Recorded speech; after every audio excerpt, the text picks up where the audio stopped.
2 hours, Miss Brenda, for Freedom at Hand. So thank you so much for coming on board and being a part of the program today. I always say morning because it comes out by default because it's 8 o'clock a.m. here in the United States. I know some of you it's afternoon, and for some of you it's already in the evening hour. So thank you so much for whatever time zone you're in for making us a part of your listening day. Um, we all know the theme that has ran throughout Voice of Uganda Radio this weekend has been on everything that the death of Nelson Mandela.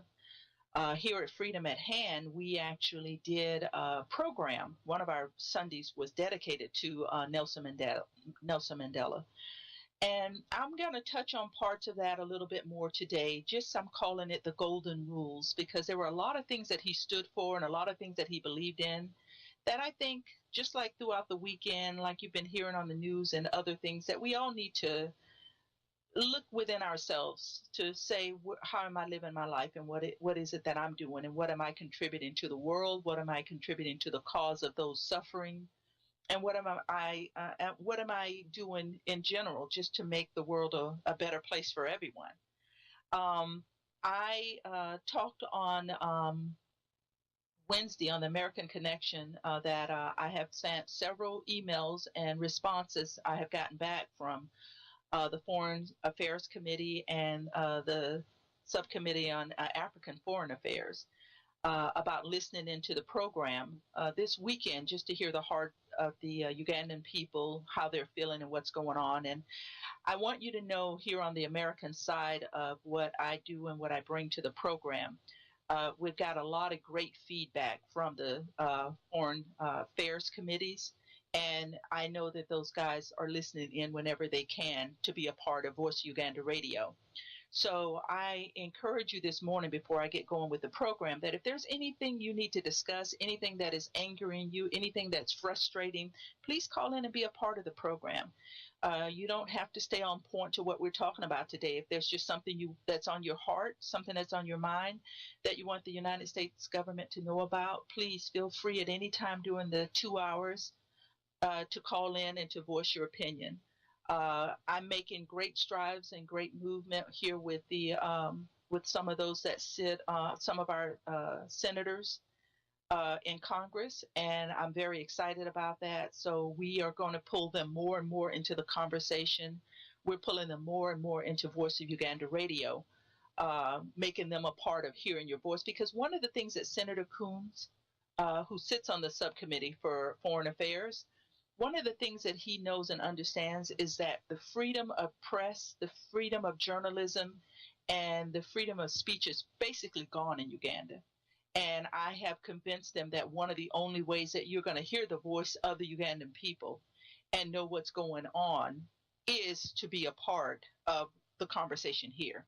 Because this platform has not been tampered with in any way.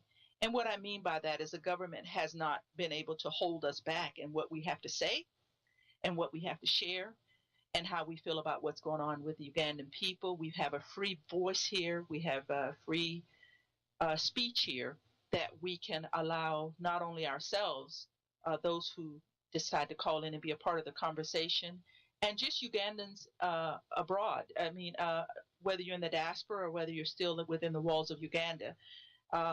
On the American programs, on the American Connection and Freedom at Hand, I am really urging you and I'm encouraging you today to be a part of the programs, to just call in sometime just to state a concern you have, problems, things that are arising, things that are frustrating for you, things that are happening there in Uganda. Because what this program has done and will continue to do is give you a voice into not only the American people, but into Washington, D.C., so that your voices can be heard there also. So a lot of people always ask us what we're doing here at Voice Uganda Radio and with FADU, which is the Federal Alliance for Democracy and Development in Uganda. A lot of things we're doing a lot of things for the Ugandan people. A lot of it, we may not be able to announce it yet. A lot of it, you may not be aware of what's going on, but there's a lot of things that happen here in the background because there's a lot of things that are important to us here. One of the main things being the Ugandan people.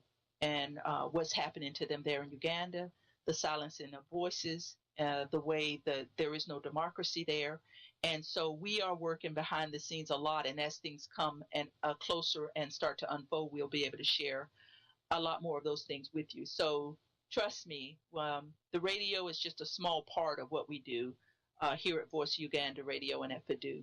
And let me remind you on that note that FADDU.org, FADU.org, if you haven't become a member, please go out there and become a member. Go to our FADU.org website, click on the registration tab, and just remember, once you fill out all of your information, it will send a confirmation email back to your email. So you need to go out there and open that. And once you open that, it'll say, congratulations, you have become a member of FADU. So don't forget that last part, because that part's going to be important as well. Starting probably in January, because 2013 has been a great year here at FADU and Voice Uganda Radio, because we've been putting a lot of things in motion. We've been building up a lot of different things that will probably roll out in 2014 as we continue to grow. So, we really, really encourage you to be a part and get on board with what we're doing, because some great things are coming down the pipeline.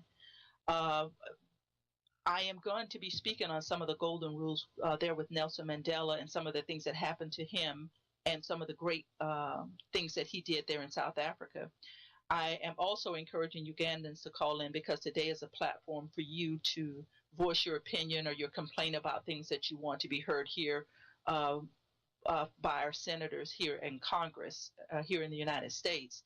And also, this is also a kickoff for our fundraiser, because we've talked about it time and time again.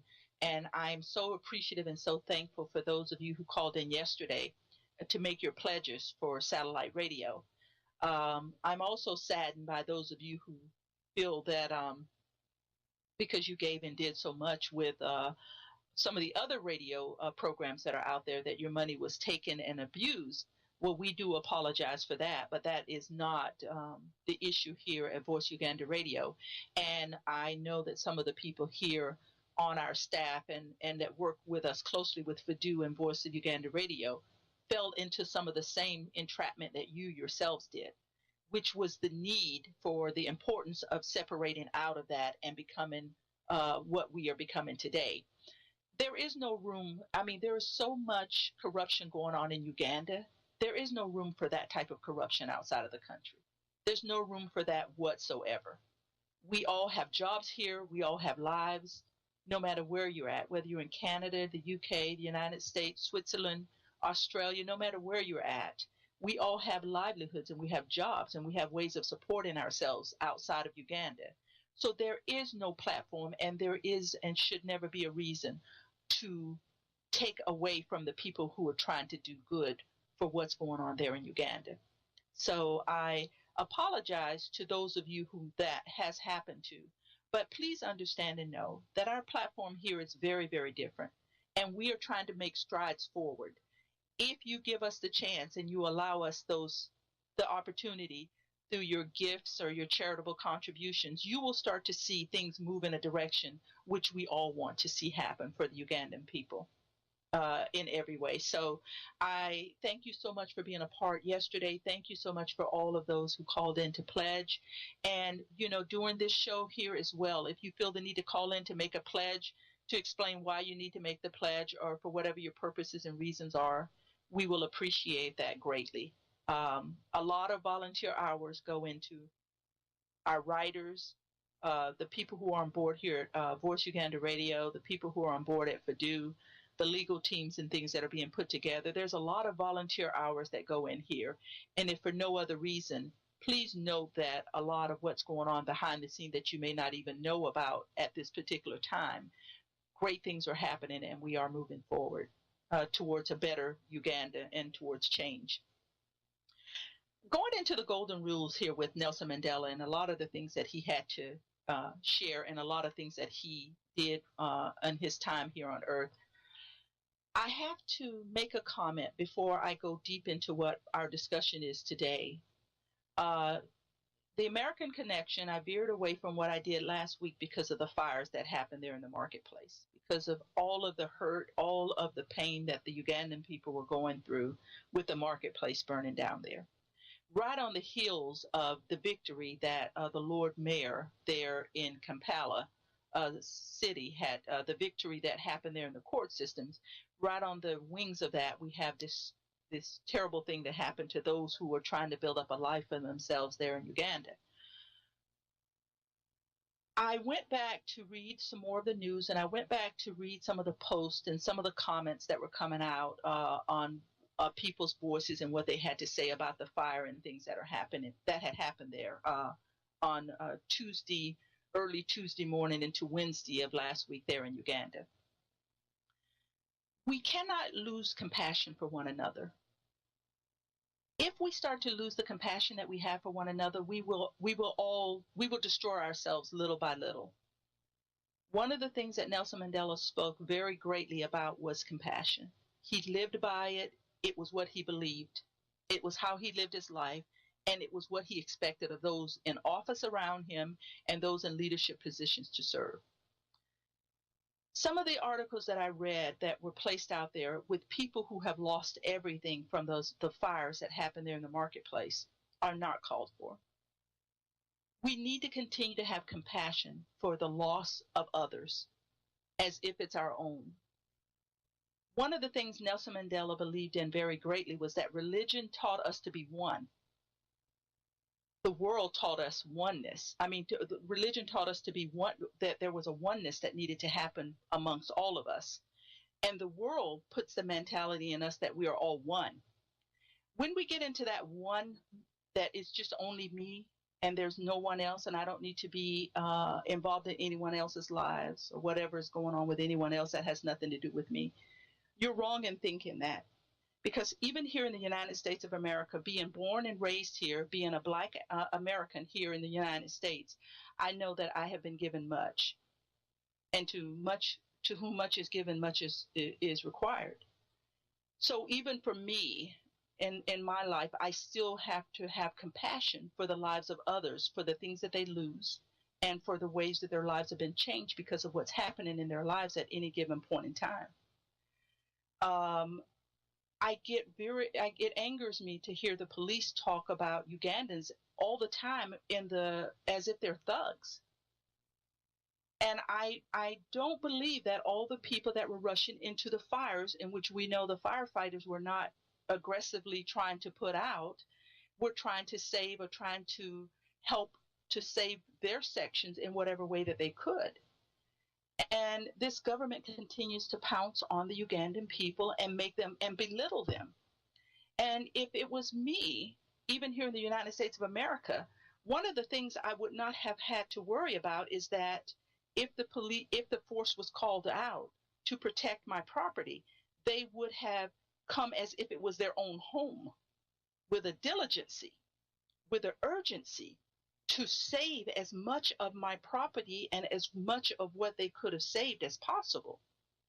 And I would have found comfort in that, and I would have been reassured in my government and reassured in the people who've been put in those positions to help me.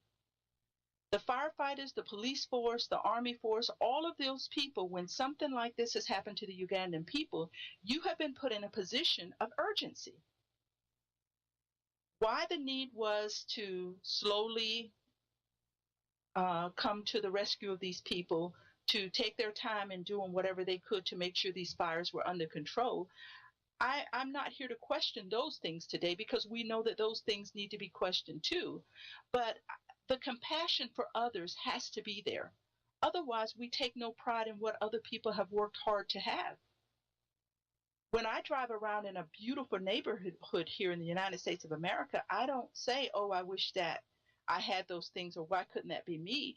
At some point in our lives, we have to be happy for the hard work that people put out to have what they have. Does it mean that I want harm to come to those people? In no way. The same firefighters that I call to rescue me, I want them to have that same diligence for my neighbors and for the other people here in the United States of America, because I know the hard work that goes into having what people have. A lot of times people look at different places in the global world and they think these people are lucky. Well, luck has a small part of that.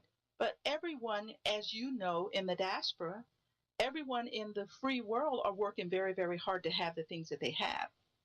And everyone else respects what everyone else has. I would not go and set someone's house on fire because I respect that they've worked hard for what they have. I respect that they have a life, and I respect the fact that anything I do to cause harm to them will affect them drastically and will someday come back to affect me as well. So whether there was arson that was at play that happened to the people there in Uganda, or whether the fire just happened because of the poor conditions of the structure and the way things were set up there, who's to say? But we as individuals should never lose compassion for what people are going through. We have no right to abuse the feelings and emotions of a person at their weakest moment, at their weakest time. We need to have compassion. That was one of the things that Nelson Mandela talked about a lot. That was a lot of what made him move forward and what he was able to do there for the people of South Africa. So I say to you, my fellow Ugandans, do not allow the government to become the way you treat people. Do not allow the way the government has treated the Ugandan people, the way you think about the citizens there. Because you're all stronger than you think you are. You all have the resilience to bounce back from this in a great and a powerful way. But you all have to stand together and stand united with compassion, with love for one another. Even if you lost something in that fire, you need to have compassion for your next door neighbor who lost something in that fire as well. Because today you're all in the same place. Today you're all in the same condition. And those of you who have not lost anything, please do not feel the right to badger and say the things that you're saying, some of the things that are coming out, calling people the things that you're calling them. And some of it's not even worth me mentioning. Reading it was hard enough. I don't want to give any more time to it than I have, other than to say, let's start to have compassion. Let's start to show love towards each other. Let's build each other up and help each other in whatever way that we can. We don't need to become a part of the problem, but we definitely need to become a part of the solution. So to those of you in Uganda today, I say for all the people that have lost a great deal in the fire, what are you doing to encourage those people to move them forward, not to batter them and to bring them down?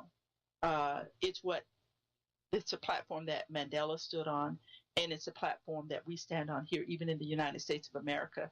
There's never a time when someone has lost a great deal, to make them feel less than a person, less than an entrepreneur, less than the business person that they were, because everyone had good intentions in everything that took place there in Uganda in the marketplace.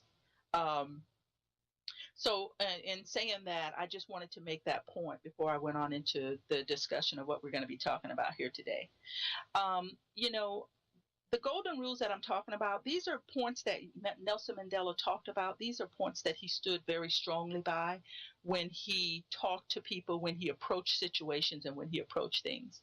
I won't go into the fullness of the freedom at hand when we did the total program on Nelson Mandela, because what's important now for where we're at in the world is to look at some of the golden rules, some of the ways in which we need to be, some of the ways in which we need to approach situations and circumstances on our own. One of the things that he talked about greatly was that the news should be spiritual opportunities for us.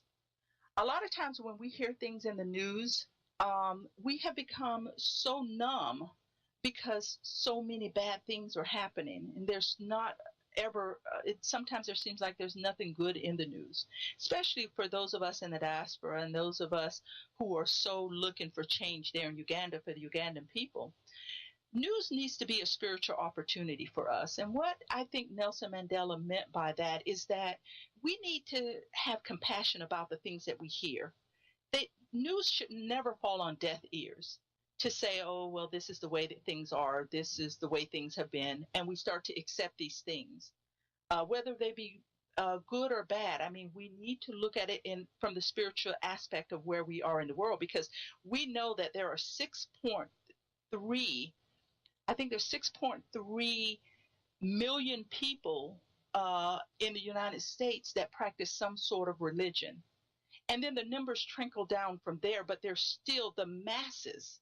There's 6.3, and it goes and it trickles down into others, which we can honestly look at the world globally and say that out of the whole world, if you look at the numbers and the way religion is seen as a way of living for most of us, it's probably maybe 15% of the whole global world that has no religion, that doesn't believe in anything.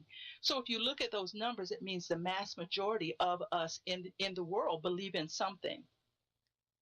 And that should, and what I mean by that is I think all religions lead us to the same purpose. It was one of the things Nelson Mandela believed, because one of his golden rules was do unto others as you would have others do unto you. So if you think about that term, do unto others as you would have others do unto you, no matter what your religion is this morning and no matter what it is you practice, I think that's a golden rule in every religion. That is the oneness that unites us all together. So when we hear things in the news, when he says it needs to be a spiritual opportunity, we need to look into our religions and say, what does my religion bring into my faith and to what I believe as to what I should do and how I should move forward in this situation? One of the things that the sitting president in Uganda says, and he says often, is that God put him in the position that he's in. He believes he's there for spiritual purposes. But those of us who practice any type of religion in the free world, and even inside the walls of Uganda today, we know that some of the atrocities and some of the things that he's doing to the Ugandan people, we cannot validate that within our own religious beliefs. And we have to stand up and we have to challenge that to some degree. So anything that we hear that's happening to the Ugandan people, any of the atrocities that are going on, any of the things that are there to bring them down or to belittle them, we need to look to ourselves spiritually and say, what can I do to be a part of the change here? What can I do to help to motivate and to move the people forward? If the golden rule says do unto others as I would have others do unto me, even for the police force, even for members of parliament, even for what's happening there still to the Lord Mayor being under house arrest. How do the people who are in the positions that are doing what they're doing, how would you feel? I think so many times we separate ourselves out of the compassion of what we can do for people because we're so focused in on the rage that we're being driven by the rage more than we're being driven by compassion. The very people that this sitting president is trying to keep from being a part of a great movement forward are the very people that the people of Uganda are starting to stand behind. And one of the things this sitting president needs to understand is the more that he does this to the people, the more the people will stand on the side of good. And the more the people will start to stand on the side of the Lord Mayor and what is happening to him. We can no longer set aside and just allow these things to happen. We can no longer set aside and just say that these things are okay. Spiritually, the churches need to rise up, and those of us who practice any religion, we need to look into our faith to say, how do we move forward to make this happen? How do we move forward to make this work? Most of the people that I've talked about here on Freedom at Hand, from Dr. King to Harriet Tubman to Nelson Mandela to Gandhi, they all were moved spiritually to do the good that they did in the world and to bring about change.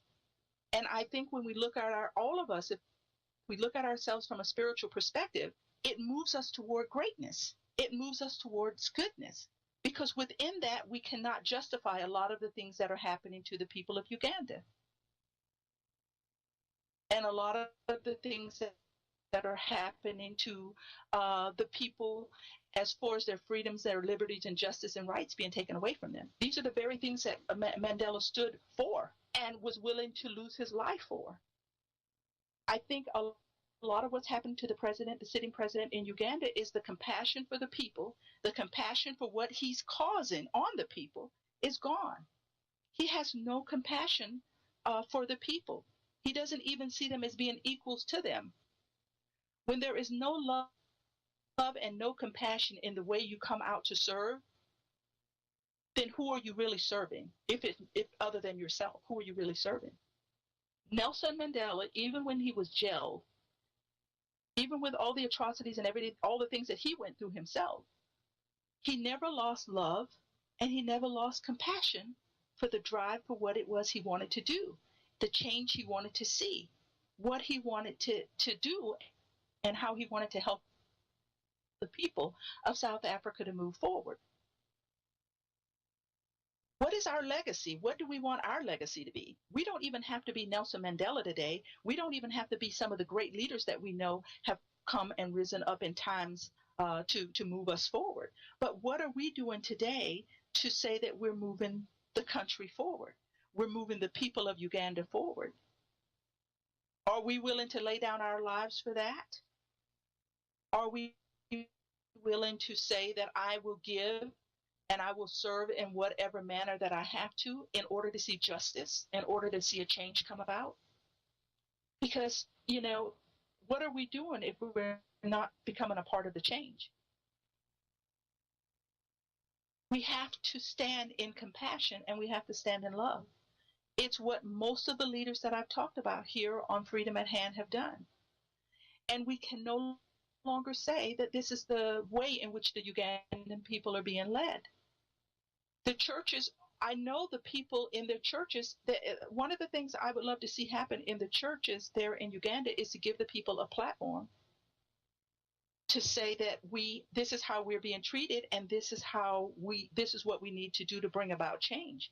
Here in the United States of America, the church played a huge role in the fight for freedom and the fight for justice here in the United States.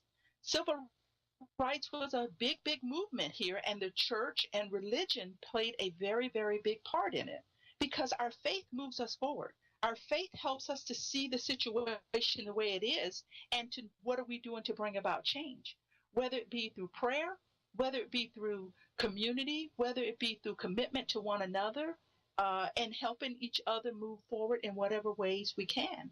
But we can no longer look at ourselves as individuals. We have to look at ourselves as one. I'm glad to see as the youth start to move forward in Uganda, they may not be moving forward in the direction in which we want to see them move for change. But one of the things we have to say and understand for the youth there in Uganda is this. They know the story of Nelson Mandela. They know a lot of what he did to bring about change there in South Africa. We have to understand that the youth is in a position that, yes, they can bring about change, as the church also can bring about change. But we have to help these people move forward in a way in which there are no more killings.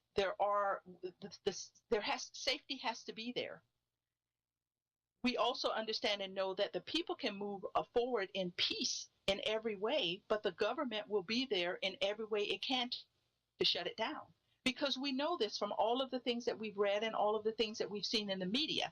There have been peaceful movements in a great way in Uganda, but in peace, the police always comes in with brutality.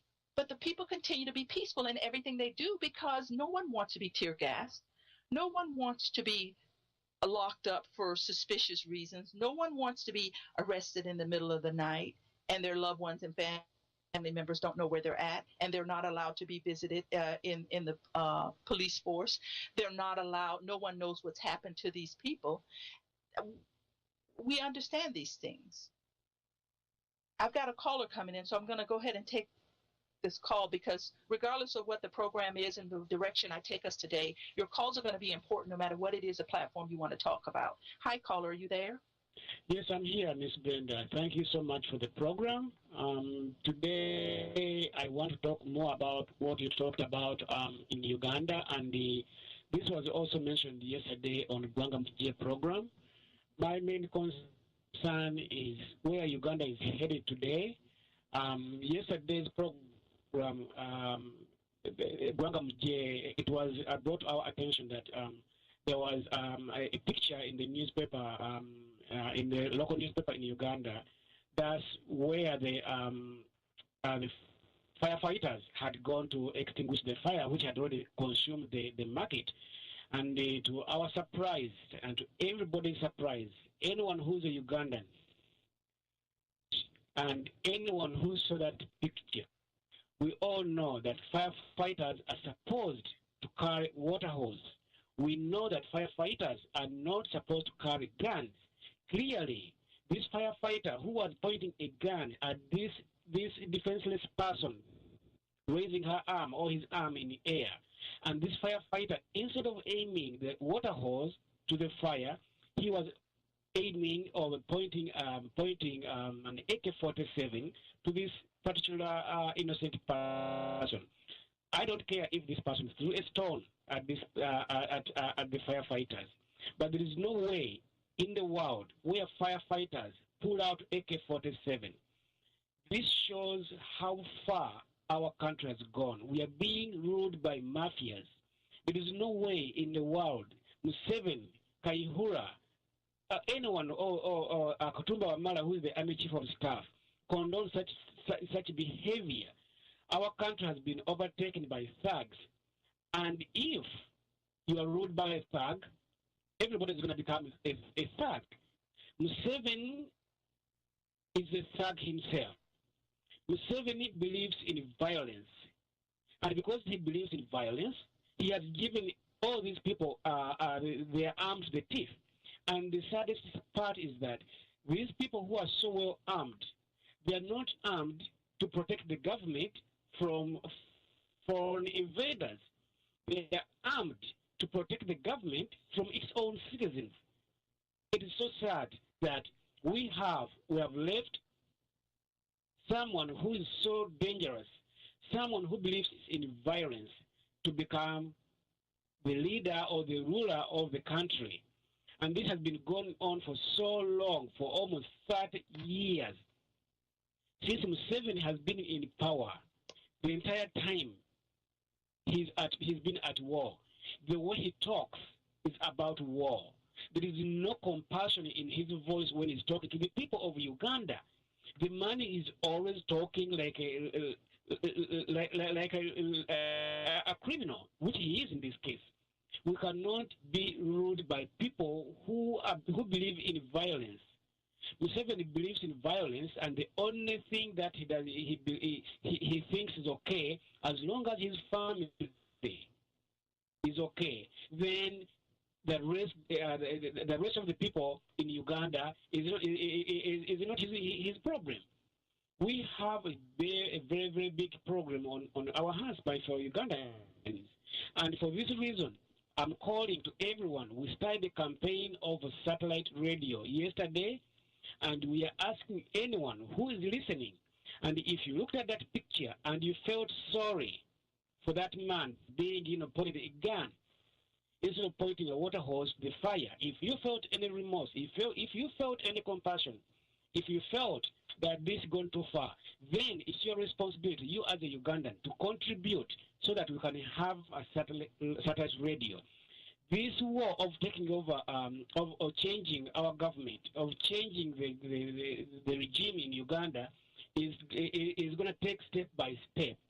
Federalist Alliance for Democracy and Development in Uganda, which is also known as FADU, has initiated the first step.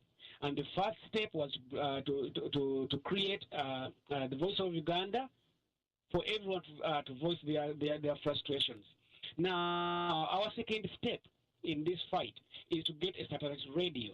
Yes, when we started Voice of Uganda Radio, we never came on air or we never sent flyers asking you to come and contribute so we can start Voice of Uganda Radio.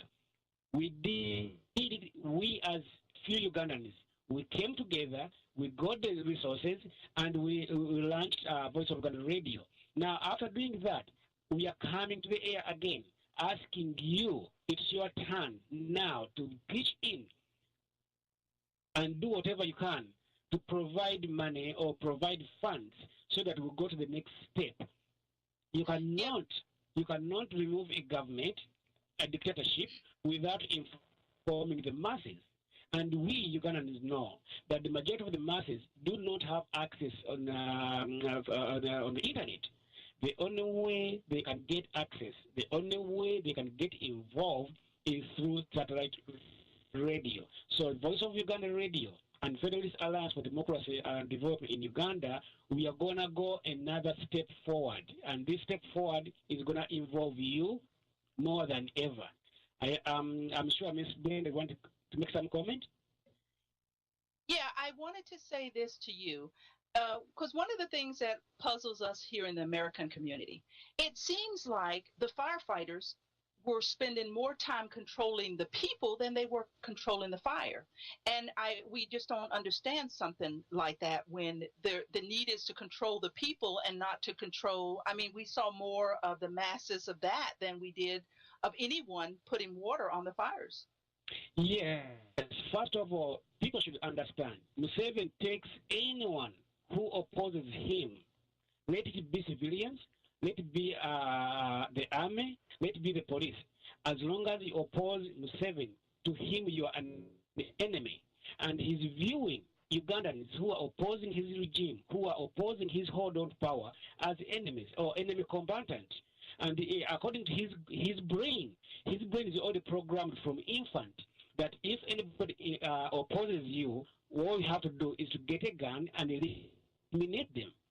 He believes by eliminating anyone who opposes you, then and then only that you can stay in power. We are looking at a man who is looking at the populace, the entire Uganda population, as combatant.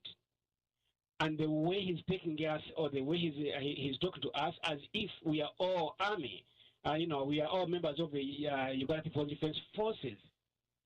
You should understand the way he's acting.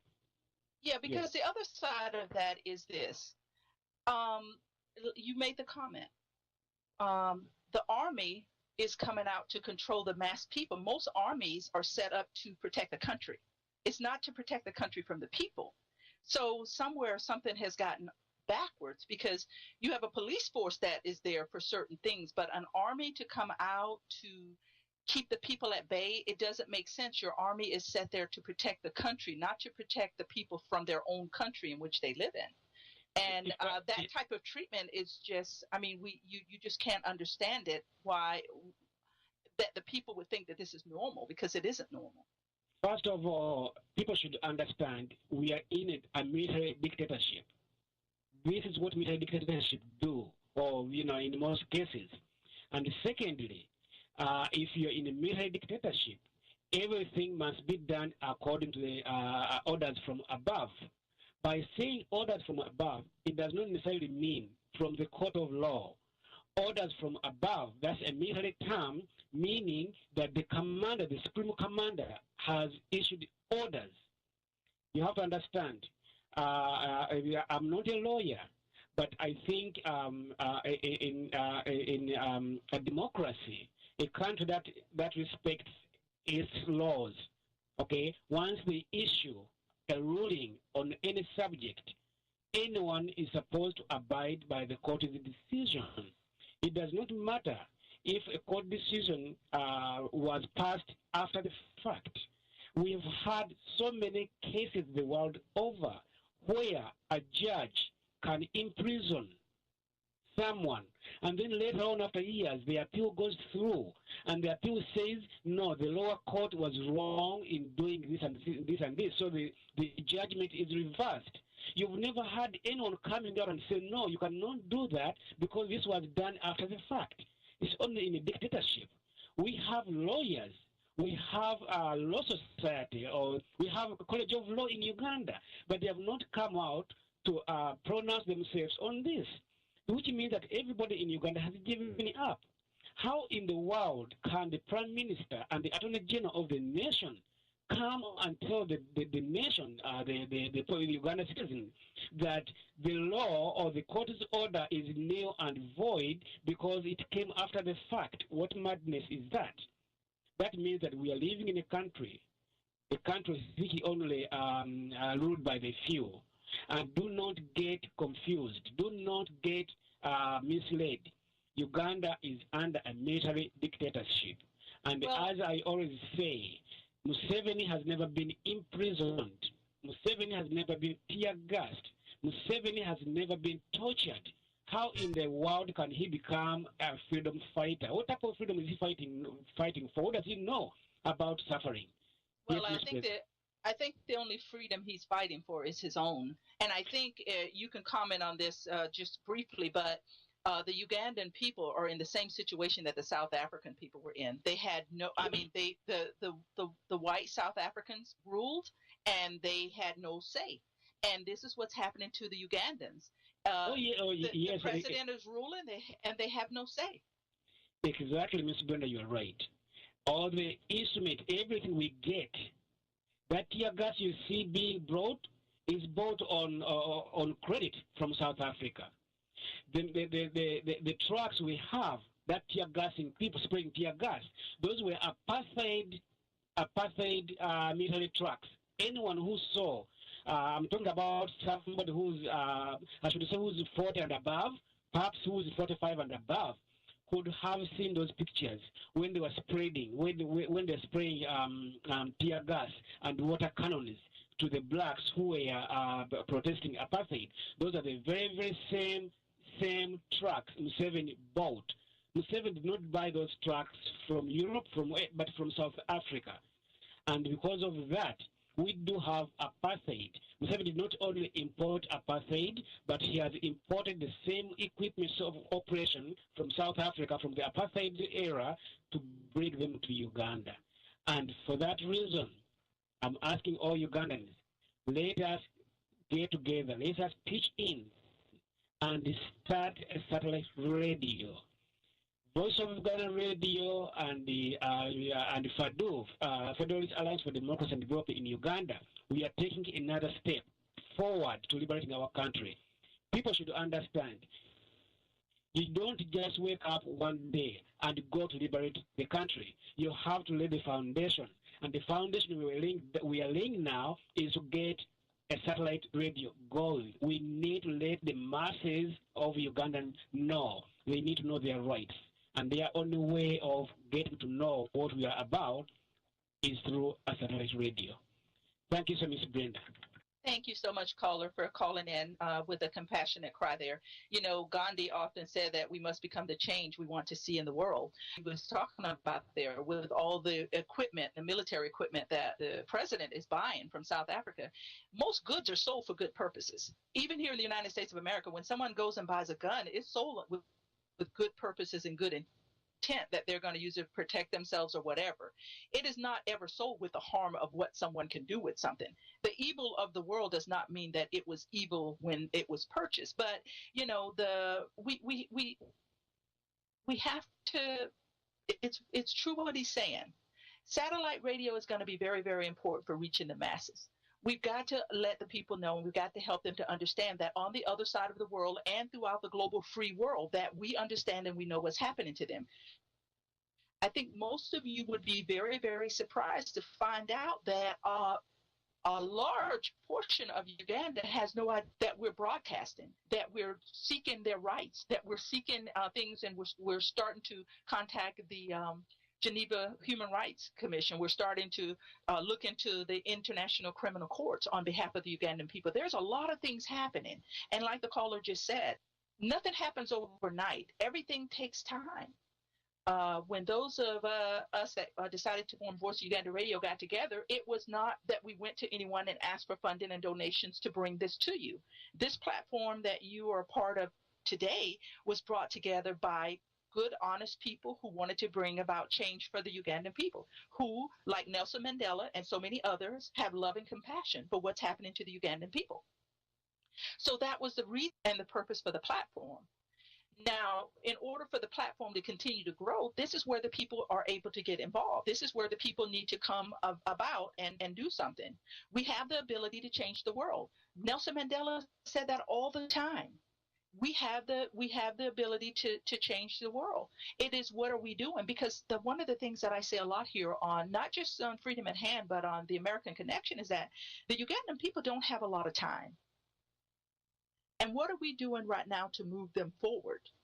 They don't have a lot of time, and they are limited as to what they can do for themselves. This was something that Nelson Mandela understood very, very plainly and very clearly for the South Africans, the black South Africans. Their hands were tied. There was only so much that they could do. Somebody was going to have to rebel and go forward. Otherwise, there would never be the great change that you see today. If the people of South Africa had rights and had liberties in which they could go to legalities to move forward on their own, they would have. But none of that stuff was set in place for them. And if it was set in place, it did not work on their behalf. This is what's happening to the Ugandan people.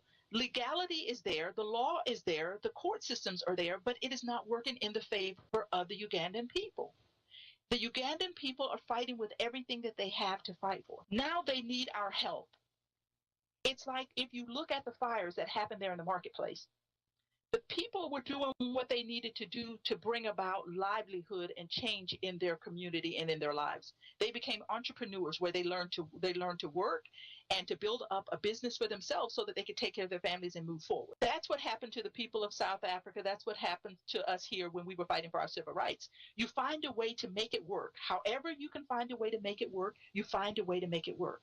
Now, whether it be arson or whatever happened there in the marketplace to cause those fires, when something of this magnitude happens, we look to our government for the protection that we need. Here in America and doing civil rights, our government wasn't here for us. In South Africa, when Nelson Mandela was looking for help for the people who were being jailed, who were being tortured, who all these things were happening to there in South Africa in quietness that we didn't learn about until later on in life, he looked for help from the system to help these people.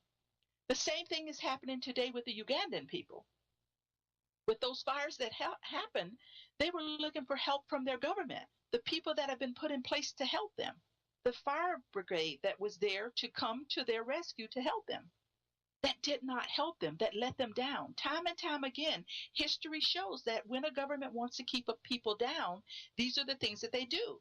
Your government cannot come forward today to say they did everything to help the Ugandan people because we know that that is an untruth. During slavery and during the civil rights movements in the United States of America, our government cannot say that it came forward to do everything that it could to help us. Great leaders had to rise to help us move forward. The same thing with Nelson Mandela. Although they were saying we were not doing anything, we're not causing all these atrocities to the black Africans in South Africa, surely they were. And there was nothing there, and there was no government set up in place to help the people out. So now what happens, you start a movement where we have to start to rise and we have to start to move on our own within whatever means that we have. Whoever can move forward to move the country or to move the people forward. So what we are telling you here at Voice of Uganda Radio today, the need and the reason for satellite radio is because right now we know that the government has not started monitoring the people of Uganda the way that it's going to start monitoring them. We know that this president already has things in the works. We know that he already has things in the works to start monitoring what people are listening to and what people are viewing on the internet. We have to beat him to this next stage before he gets there, because when he continues to put the fear in the Ugandan people, little by little, he's going to shut them off from the little bit of information that they have now that they can listen to us to move forward. The Ugandan people are begging us to help them, and the way that we help them now is to move forward with satellite radio. If you've been hurt in the past because you've given or you've done something or you don't feel like your money's being used in the proper way, why don't you take a step out on faith today? Pray about it. Pray about it for a couple of days if you need to. But take a step out on faith to say, I'm going to honestly give to this to see what happens, to see if my money moves forward, to see what this is going to do to bring about change. Nelson Mandela was in the same predicament with the people of South Africa when he called them forward to burn their books, their past books that they needed to move forward in the community. People had to take a leap of faith. There comes a time in society, there comes a time in the world when there has to be that leap of faith that moves you to the next place in which you need to be. You don't do it on your own because fear paralyzes us. We talked a lot about fear here on Freedom at Hand because everyone that I've talked to you about here on Freedom at Hand had to move forward in faith, because of fear. The fear of what they faced was so paralyzing that they had to pray about it and move forward in faith. That is what we're asking you to do here at Voice of Uganda Radio as far as helping us to make the leap forward for the Ugandan people in faith. Because can I be honest with you to say, we can reach the people of Uganda today, but every day we wait and every day we sit on it to see what someone else is going to do, the Ugandan people are being taken out of our reach. Soon we will not be able to reach them, even to the degree that we're able to reach them in today. Satellite radio is the next level in which we need to go to make the government know that we're serious about what's happening to the Ugandan people and how we need to move forward. Nelson Mandela understood that very clearly when he told people to take a leap of faith and burn their passbooks. That if we don't start to make a stand somewhere for the rights of how we need to be treated and how we need to help others to move forward, the government will little by little continue to take that away. We cannot be paralyzed in our fear. Those of us who are in the diaspora, those of us who are in the United States of America and around the global world that are listening to Voice of Uganda Radio today, the privileges we have today will slowly be taken away from us. I talked on this program many times about little by little, what's happening in the walls of Uganda will come outside of the walls of Uganda to affect those of us who are in the diaspora. The reason I've talked about that is because now, my fellow Ugandans, you can see little by little this is starting to become a reality. If Nelson Mandela stood by to wait to see who else would rise up to stand on behalf of the South African people, we would not be celebrating his life. We would not be celebrating his death today. Because he would have sat on a dream that he had of moving the people forward, and it would have only been a dream that he would never have brought into the reality of the situation and how the country needed to move forward.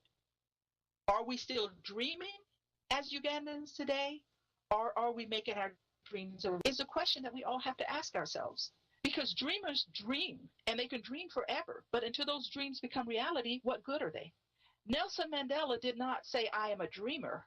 His speech said, I have a dream. And he moved forward. He made that dream a reality, not just for himself, but for the people, as a platform for Black Americans to stand on in order to be able to move forward. Yes, there are great dreamers in the world, but who are making those dreams into reality? Now, going back to, I said that eventually the long arms of the unjust of the people of Uganda will eventually come out and affect us in the diaspora. I have shared on the American Connection how the United States of America has started to form to see those in the diaspora as a need to move the country forward, because those are the people they understand true democracy.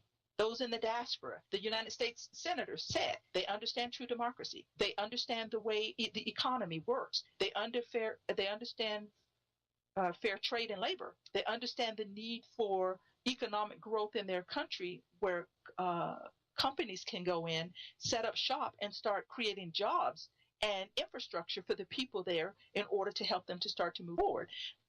There's a lot of things that those in the diaspora understand. They understand the need for entrepreneurship. You have some of the greatest minds who are doctors in the diaspora, who are professors and teachers and lecturers, who are understand the financial background on the way you set an economy up and the way you make it grow and the way you make it work for the country so that we can move forward. You have some of the greatest teachers, not just on the university level, but in the primary sectors for the primary students. There's so much that is in the diaspora that makes for a small Uganda outside of Uganda to take it inside the walls of Uganda to make it work. So if you have the United States senators saying, let's work with those in the diaspora to make Uganda, to make Kenya, to make Nigeria, to make all the countries in Uganda, to give them the leadership to be the entrepreneurship of what happens, and they become the liaisons of what happens to tie the United States of America with their birth country. We have to take that platform. We have to take those platforms and we have to move on them when you have the backing of such strong wills within the Congress to make this happen and to make this work. We have to allow the Ugandan people inside the walls of Uganda to know that these are the avenues and this is the way that the government of the United States of America is starting to work on behalf and with the Ugandan people. And they know about us here at Voice of Uganda Radio, and they know about us here at FADU. They know the backing and they know the strong leadership that we're building in the diaspora community to make these things work and happen for the Ugandan people. So when we reach back out to the Ugandan community to say, this is a fundraiser, this is the next level in which we need to get to in order to help the Ugandan people, can I tell you, my fellow Ugandans, the American people are on board to listen to say, what are they doing to move themselves forward? And how can we come on board to help? But there is no help unless we help ourselves. What are we doing to be the change in which we want to see in the world? Gandhi understood that so deeply and so compassionately when he made that statement. We need to become the change that we want to see in the world. So if what you're desiring to happen in Uganda and if you're angry this morning at what is happening to Dr. Bisinje there, if you're angry this morning at what is happening to the Lord Mayor there in Kampala, if you're angry this morning because of the marketplace and what has happened to the Ugandan people again, if you're angry this morning at the treatment of the way the military comes in to treat these people, instead of putting out the fires, it was more about instead of controlling the fire, is more about controlling the people. If these are the things that are on your heart, and if these are the things that anger you today, then we're telling you here at Voice of Uganda Radio that the next step in which we need to make is satellite radio. What are you doing to come on board to be a part of that? Now, let me say this. I understand we've already told you that we are already set up as a charitable organization here with all the legalities under the Internal Revenue Service here in the United States of America, which means we have to be accountable to the United States of America for every dime that we receive and how we use those funds in a charitable way for the cause in which we said that is our purpose, meaning that our bylaws have been set up according to the Ugandan Constitution. So I understand that there may be those of you that don't want to call in and pledge on the radio. I understand that there may be those of you that don't want to go to a PayPal account and pledge that way. But we also, if you go out to Voice of Uganda Radio, on our contact information, we have an address out there. You can write a check and you can send your contribution to us by check. You can send a contribution. We have set up a way for you to contribute whatever's most comfortable for you. But we cannot sit still and say that we want to bring about change in Uganda and we don't do anything about it. We're waiting to see what others are going to do. If Dr. Martin Luther King had done that in the United States of America, where would we be in the United States of America as African Americans today?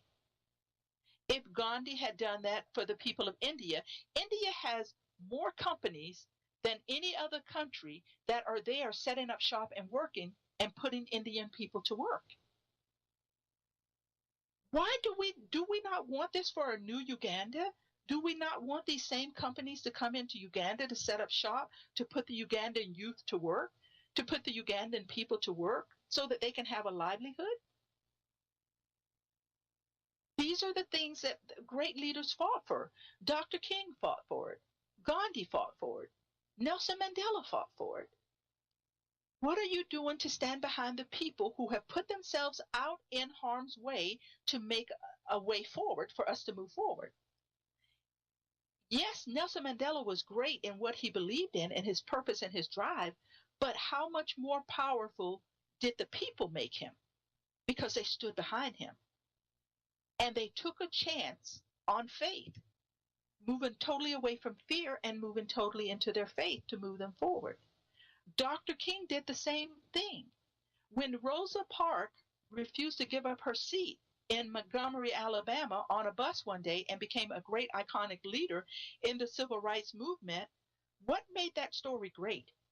It wasn't that she refused to give up her seat on that bus. What made her story great was the people, the African Americans who stood behind her, the Black Americans who stood behind her to say justice has to play a role in this, and we will no longer stand for these things to happen to us. She was powerful in what she did, but what made her more powerful was the people who stood behind her to make her legacy the greatness in which it was.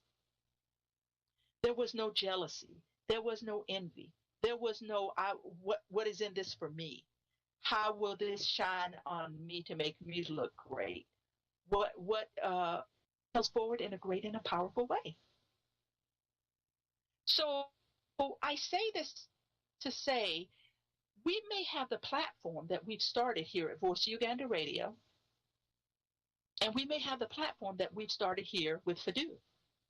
But what makes FADU great and what makes Voice of Uganda great is the people who stand behind it to support it. If there is no support, it dies before it ever has a chance to make a difference. So before I close out to go to break here, I want to say this to give you something to think about on this break. What are you doing right now in your homes, where you stand, where you sit, where you work, and whatever platform you're on today, listening to the radio station here? What are you doing to stand behind Voice of Uganda Radio and to stand behind FADU to say, if these people have come out of faith, come out of their fear into faith to move us forward, then what are we doing to stand behind them to make this movement great? Keeping in mind that Nelson Mandela was a great man, but he was made greater because of the people who stood behind him for his vision to move it forward. Dr. Martin Luther King was great, but he was greater because of the people that stood behind him to make his movement go forward. Gandhi was a great man, but he was greater because of the people who stood behind him to make him the powerful person that he was. Abraham Lincoln, in his rights and drive to free us from slavery, was a great man, but he was made greater because of the people who stood behind him, who supported what it was that he was fighting for. What are we fighting for today, my fellow Ugandans? Are we fighting for ourselves, or are we fighting for the people of Uganda to move them forward? We're going to take a break here right now. I am Brenda. You have been tuned into Voice of Uganda Radio here with me at Freedom at Hand. We're going to take a short break, and when we come back, we'll continue this conversation. But please know that when we come back, we'll be down to our last hour of the program. So if you're going to call in and you want to make comments, it'll be the time for you to do so then. So we're going to take a quick break. I am Miss Brenda, and you have been tuned in to Freedom at Hand here on Voice of Uganda Radio.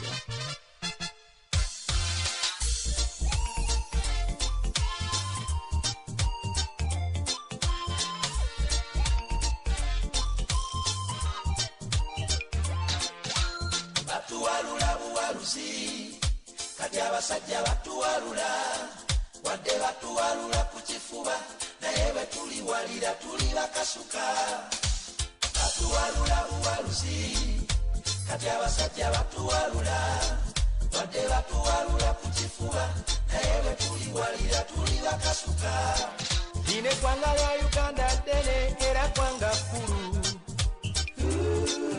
musange eby'obugagga enkumu n'ebyobuwangwa makula okwo kwessa n'empisa ennungi n'obuntu bulamu n'okwaniriza abafudde ebule n'ebweya musanga ne kabaka wange nze kabaka wa Buganda ye Ssaabasajja ali omu yekka teri mulala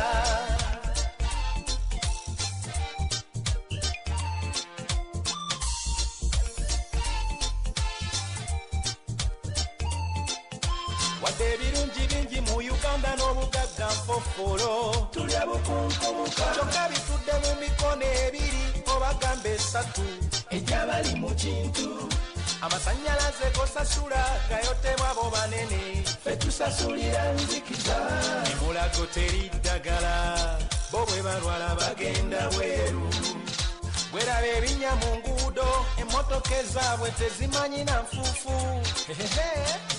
serumbeete bwabulankanya ensimbi z'eggwanga obujulizi bubula watububula olwo ng'agula ebizimbe ng'agula ettaka nga sendaba nkussere kubanga batuwalula buwaluzi kati abasajja batuwalula wadde batuwalula ku kifuba naye bwe tuliwalira tuli bakasuka batuwalula buwaluzi kati abasajja batuwalula wadde batuwalula ku kifuba naye bwe tuliwalira tuli bakasuka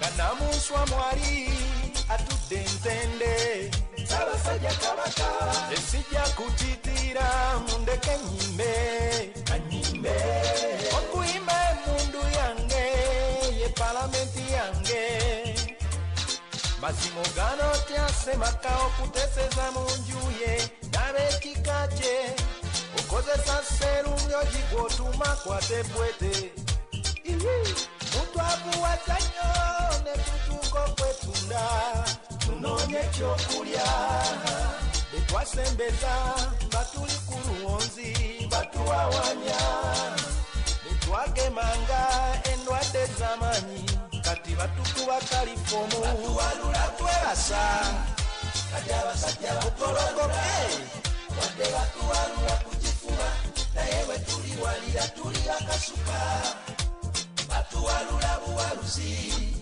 kati abasajja batuwalula wadde batuwalula ku kifuba naye bwe tuliwalira tuli bakasuka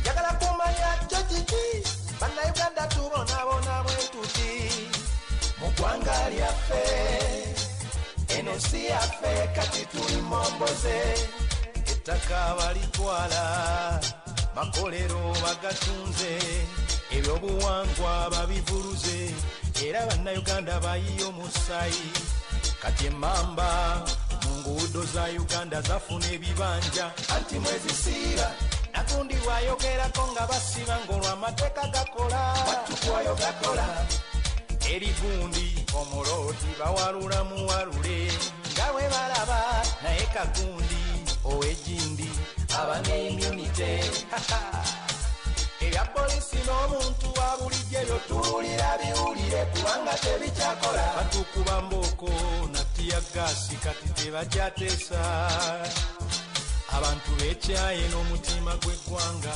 gwaba gwamudda kino kyekiseera tuteseze uganda bino bikome bwe balirema tuli bakasuka kubanga batuwalula batuwalula buwaluzi bano batuwalula abasajja batuwalula nambye batuwalula batuwalula ku kifuba naye bwe tuliwalira tuli bakasuka batuwalula buwaluzi abasajja batuwalula ffe twebeemu batuwalula ku kifuba tulwanyisa abawaluzi era tujja kuwalira tuwalula buwaluzi luli baluzi abasajja batuwalula tujja kuwalira tuwalula ku kifuba tuli baluwalira tuli bakasuka tuwalula buwaluzi kati abasajja batuwalula wadde batuwalula ku kifuba naye bwe tuliwalira tuli bakasuka.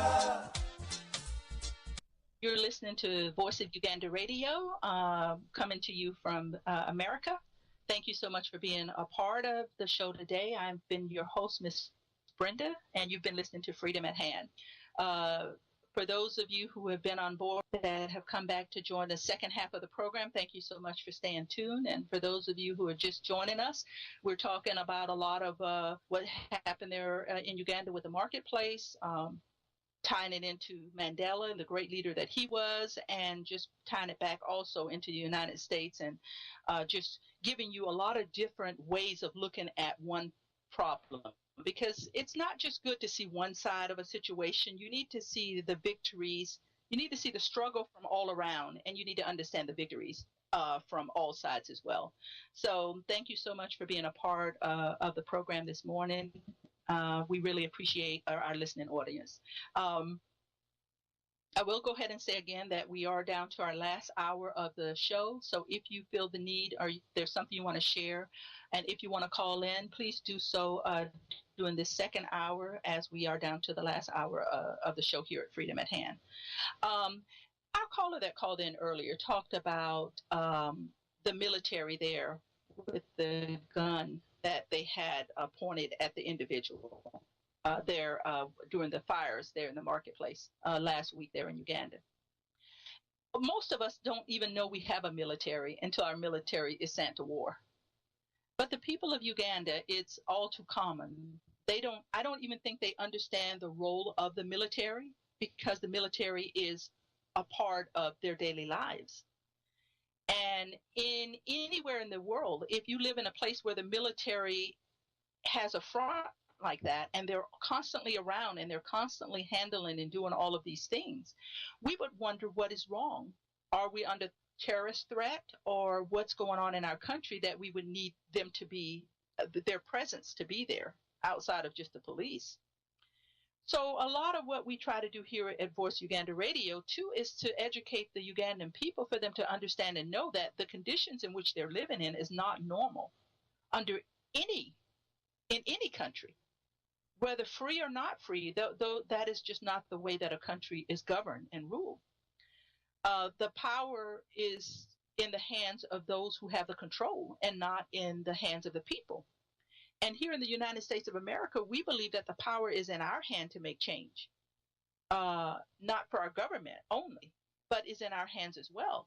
And any government that totally takes that away from its people are not treating its people truly as citizens, and their voices have no meaning in the country and in the way the government is ran. Nelson Mandela understood this all too well in South Africa, which is why the freedom to free Black South Africans from apartheid was there. Because if you got to be a part of your government and the way that it runs, otherwise the government rules you and you have no say. And that is what happened to the people there in South Africa. This is why it was so important for Mandela to stand on the platform that he stood on. So the Ugandans that are listening today on this program that are in the walls of Uganda, this is the reason for this program, and this is the reason we need to spread the word, and this is the reason we need to go to satellite radio for those in Uganda to understand, for those in Uganda to understand and to know that what happened in South Africa is what's happening to them today. The same freedoms that Nelson Mandela was fighting for the Black South Africans is what we're fighting for Ugandans. The sad thing is Uganda is its own. It doesn't share a white neighboring with a Black neighboring like most countries did, like we did here in the United States of America and like they did there in South Africa. So one would think that the struggle should be a lot easier to face and to move forward, but it isn't, because in a dictatorship, which is what the people of Uganda are facing, these are the things that happen. For the court of law, just like we said before at the first hour, to free the Lord Mayor of Kampala City, and then for the government to go in and say, to put up a front with the military there, not allowing this man to move about in the freedom that the courts just gave him, that's a dictatorship. What is the government trying to hide from you? What is the government trying to cover up? What is it that the government doesn't want you to know, that these great people, they have to do these things to them? Because let's look at it from the standpoint of Nelson Mandela. Why did the South African government feel like they had to lock him away for life? What is it that he was doing? What is it that he was showing the people? What is the direction that he was moving the people in that was a threat to the government? So in order for that no longer to be a threat, they locked him up for life. So for the Lord Mayor and for Dr. Kissinger there in Uganda to continue to go under these house arrests by the government, what is it that your government's not wanting you to know? My fellow Ugandans, everything is put out there for a message. Everything is there for a purpose and a reason. And what are you taken out of the things that are happening? Are you just saying, oh, well, this is the way we live, there's nothing else that can be done about it? Or are you saying, why is our government wanting these people not to speak out on behalf of the Ugandan people? The same things happened here in the United States of America with Dr. Martin Luther King. He was jailed and jailed and jailed time and time again because they needed to keep him silenced in whatever way that they could. But unlike Nelson Mandela, Dr. King had the law on his side, where he could bring up the legalities of the way the law was supposed to work, and there was nothing anyone can do about that. Nelson Mandela almost had to create the laws in order to be able to protect the people there in South Africa. We have a caller here, so I'm going to go ahead and say good morning to this caller and let her go ahead and make her comments in for this morning. Hi, caller, are you there? Hello, Miss Branda. How are you this morning? I'm very well. How are you? I'm good. Thank you very much for everything that you're doing. Thank you, thank you, thank you so much. I would like to also want to thank all our listeners whenever they may be. My name is Dorothy. So I apologize. I'm more than late today. So we have a lot of snow here in Minnesota, so it's not fun at all. I just wanted to snow make is never fun. No. I just want to make a comment, Miss Brenda. I was listening in pretty much all the first hour, and you made a comment about compassion. I just want to take my fellow Ugandans a little bit back. Even though this is a tricky thing, when people invent certain new words or use certain words or change their language to mean things the way they want them to mean. So this is not a very nice word, and I don't want to make it a song, but I think it is very, very important so that the people of Uganda, both in Uganda and outside Uganda, get to know. So, I remember when Museveni came to power, soon after, as soon as he got into power, remember we had, a few people who were fighting, including Kayiira. These are the people who came to the table, negotiated, and for the love of their country, they decided to say, okay, if we can work something out, let us do this. So it was done. But we all know as soon as Kayiira gave in, Museveni came to power, they were compromised, he turned around and killed him. Now, after that was done, he came with the Operation Wembley. And Operation Wembley, this organization was supposed to go under the disguise of thieves, people they named as the thugs. They went behind and killed all of Kayiira's army because he didn't trust these men. He knew they were very good fighters, but he used that word. And Wembley was created. And they killed a lot of Ugandans, okay? These were people who had their families, they were married men and women, and he wasn't comfortable with that, so he created Operation Wembley, and a lot of people were killed under the disguise of the word thugs. Now, what do you see? When the international community caught up with him, he went ahead and changed the name from Wembley and called it Rapid Response Team. And they did the same thing, and they are still doing so. So, when you hear things like this order, shoot to kill, because they are thugs, my question is that how do you mistreat the people of Uganda, take away the employment, okay? I mean, torture them in every way possible. The Ugandans are poor in the way I don't know how to describe it. So, when they can't find work, you keep banning their business after business, market after market. Okay, this will be the number 4. We have never got a single report. This is the first time that it has been put on fire. No report. Remember, Kayiira managed to bring his army in the city at 2 a.m. The fire started at 4. The people were worried about their stuff. This is their livelihood. When they came to kind of tip off their people who they thought that maybe they came there to rescue their properties, They told them to stay away from government's work. Okay? They were trying, the fire is over there. It started over there. These people, instead of coming with water pipes, they showed up with guns. I don't know what guns have to do with the fire. I don't get it. But anyway, what I'm trying to say is the language. Do not call our brothers and sisters, our parents, our uncles, thugs, because they are not thugs. They are people who are fighting their rights.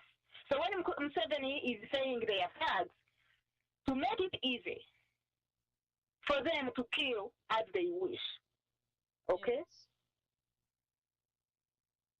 The Ugandan people, they are fighting for their rights. They are not thugs. And they are not to be taken for granted. You are the one who created this mess. Okay? You can't turn around if people are stealing, if the situation is so bad, but blame of it, 95% we have to blame it on the government of Uganda. Okay, which is a military state, which is a foreign state. So, people watch the language. We need compassion.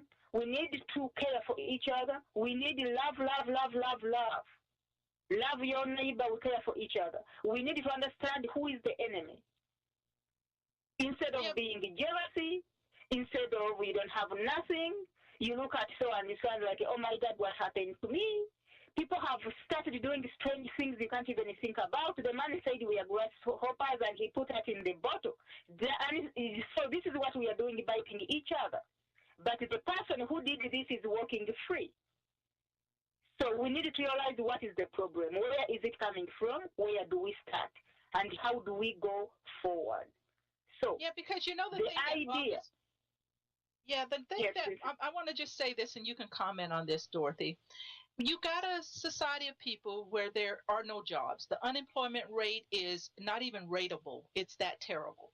So you get people who find ways in order to have a livelihood, to care for themselves and their families. Because number one, you know, anywhere in the free world, the government is responsible for creating jobs for its people. And this is not happening in Uganda. So the people are finding ways in which to create these jobs for themselves.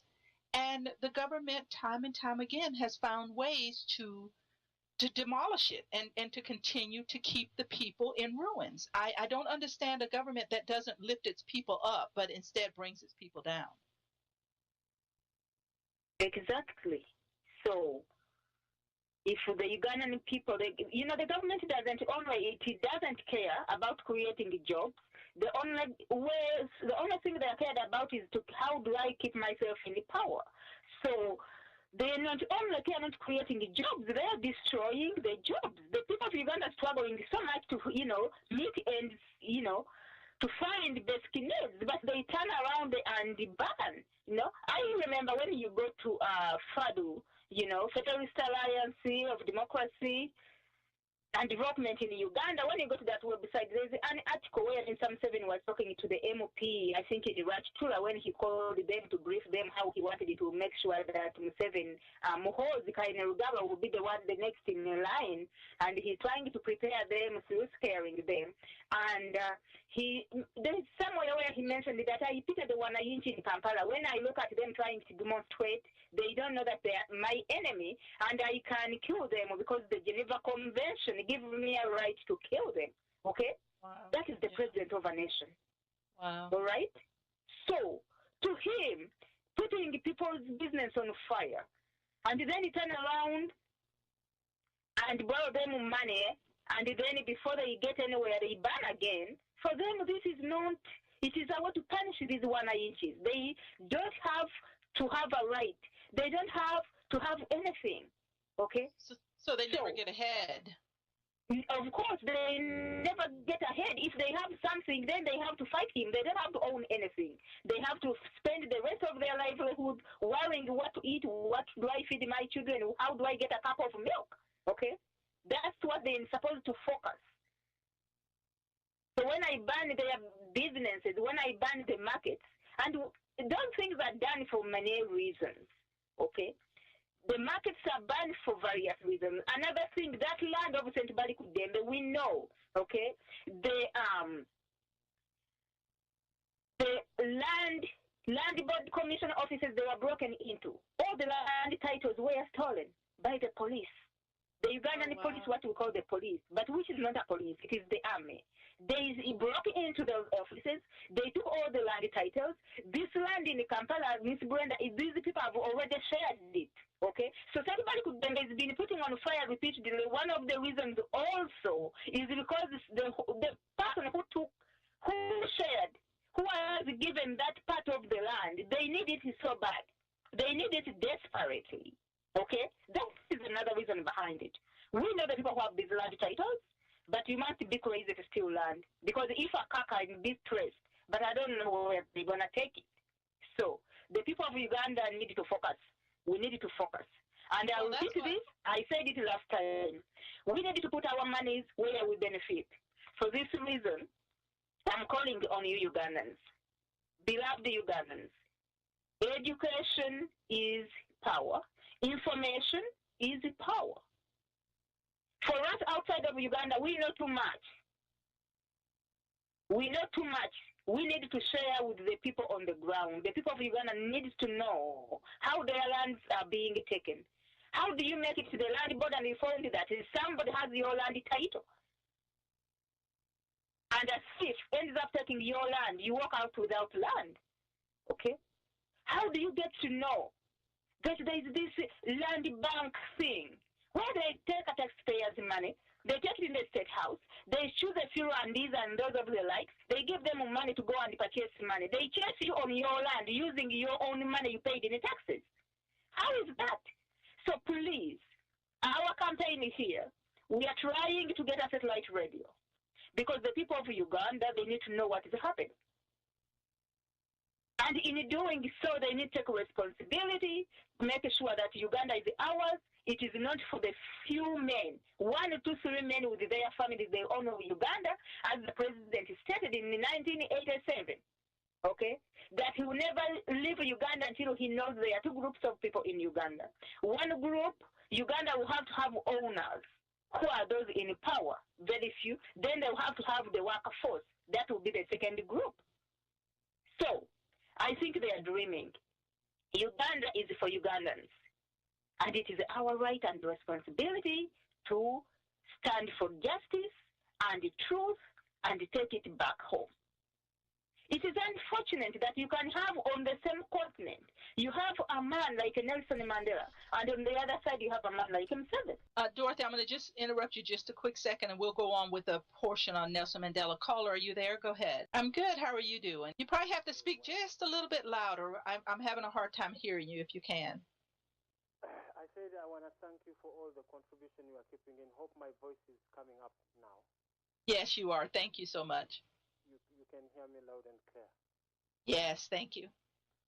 All right. I'm sorry to interrupt the sister who was busy narrating such very important points. Miss Brenda, as I spoke to you, I think a couple of weeks ago about showing the regime the actions, because people back home, they have shown the regime the actions. They have shown the regime that the regime is on the brink of collapse. Yes.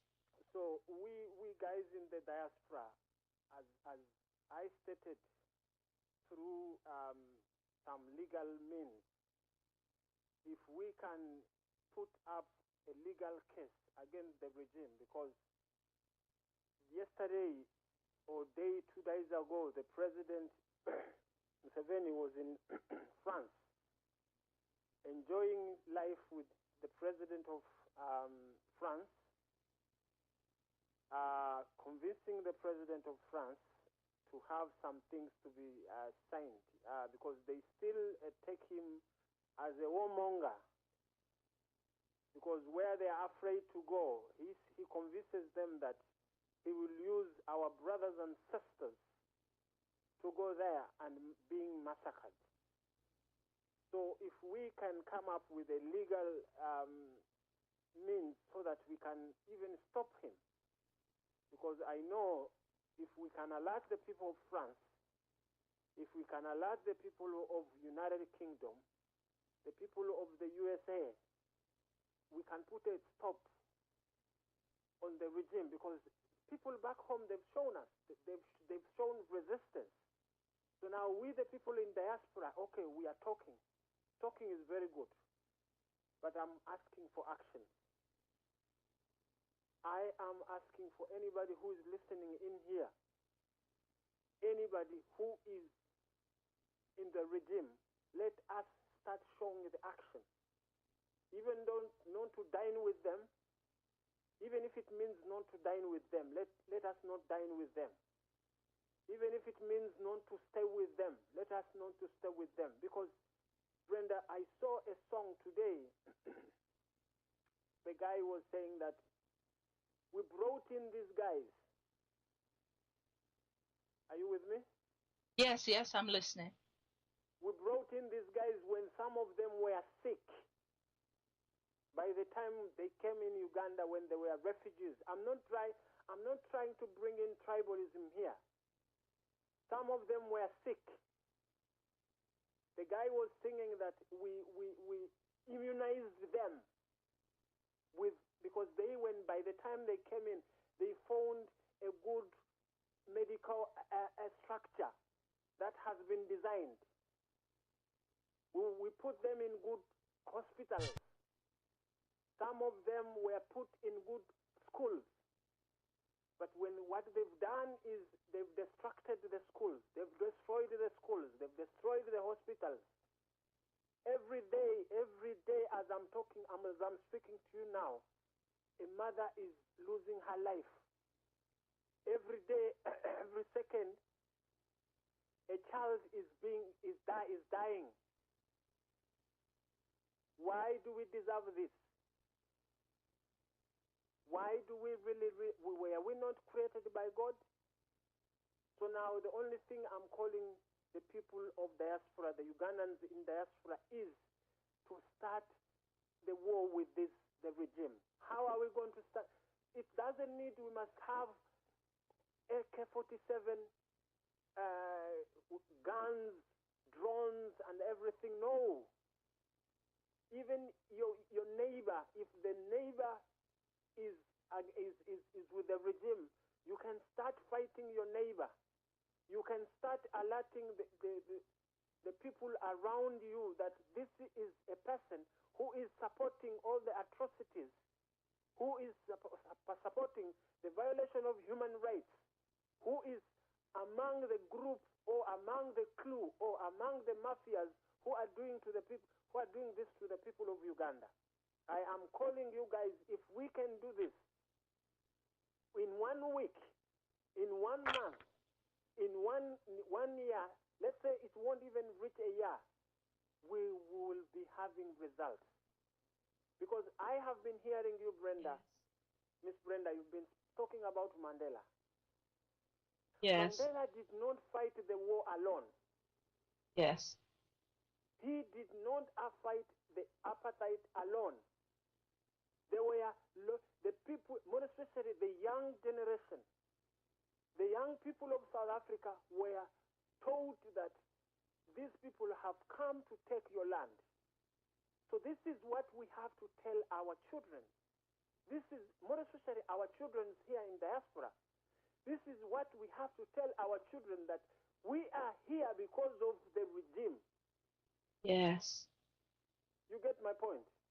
Yes, I do. So our children have to grow up knowing that they are here because nobody doesn't want to be in his or her motherland. Nobody. You understand? You are here because you don't see your mom. Your mom is working shifts and your dad is working shifts and shifts because of the regime. Because I wish the regime is there. They are buying houses. They are enjoying. They are driving cars that don't even the potholes in Kampala or elsewhere. The cars they are driving, they are resistant. So going back to Mandela, Mandela had people who were strong. So how are we going to get strong activists in the diaspora? it is we people to sit down.